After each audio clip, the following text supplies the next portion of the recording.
Hey, this is Coach Miller from BTB Lax, and what I want to touch on right now is like, what are the elements you should look for if you're in the position to get, an individual lacrosse trainer or like a personal coach or something like that? Because it's actually pretty, common where players, youth players, high school players get, those instructors on a personal level, get those private lessons. So like, what are some of the things that you should look for if, you're in that situation where you can afford to, pay somebody to work with you individually? Or if you're a parent considering getting one for your kid. So you want to look for somebody obviously that has, some credentials, that has done it before, has had success in the game themselves, either as coach or as a player, and can communicate, at least effectively to, at least get across the message that, he's trying to help you with.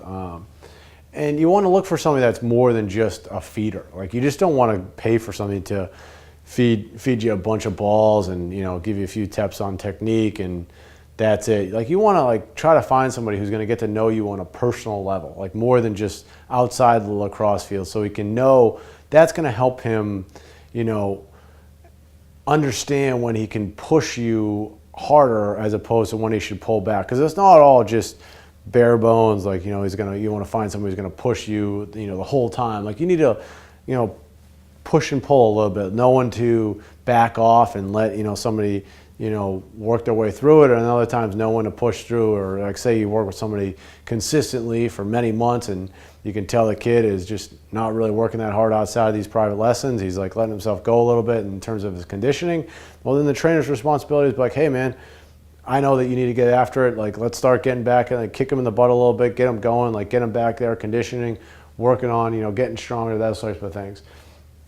Along those same tokens, a personal coach, like an individual instructor, is going to help you gain confidence by putting you through scenarios and getting you experience in those situations that are just going to help you become a better lacrosse player, all around. So he's going to help you build that confidence, and confidence is so key.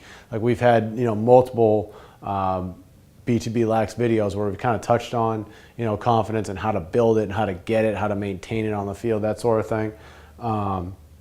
The other thing is you want to find a coach who understands when you should be peaking, okay? So if you're meeting, say, once a week or whatever, and he's just working with you on, say, shooting or whatever, hopefully he's giving you tips, or you're getting tips from somebody else. Okay, so I'm combining my shooting with my strength, my conditioning, and my other skill work, my stick skills. Like, when am I looking to peak? Like, am I looking to peak, day one of tryouts, if I'm trying to make the team, or am I looking to compete, say, the opening games, like kind of building up that? Is it summertime? Am I looking to, I have a month, do I want to compete, in June 1st when the tournament, the prospect day, or the camp I'm going to is July 1st? No, you want to build up, so when you get to the July 1st that you're peaking at that time. So it's having, because you can't be peaking 100% of the time. You're obviously going to be working to get to that point. So just knowing where you want to be and having an idea of where on the calendar you need to be ready to go, and when you're going to be healthy and fresh and just ready to get after it and show your best on the lacrosse field that you possibly can. So those are just some of the elements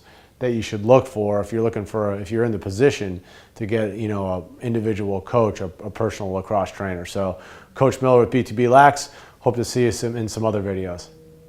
Hey guys, hope you enjoyed that. But this video is just the beginning, because I actually put together an entire free training series with one goal in mind: to improve your offhand and your off-ball play. Now, it doesn't matter what position you play, especially when it comes to your offhand. And here's the best part: you can watch the entire thing free of charge. All you have to do is click the link right here on this video, and I also went ahead and put the same link in the description below this video, so you can click there as well. So go ahead, click the link right now, and I'll see you on the other side.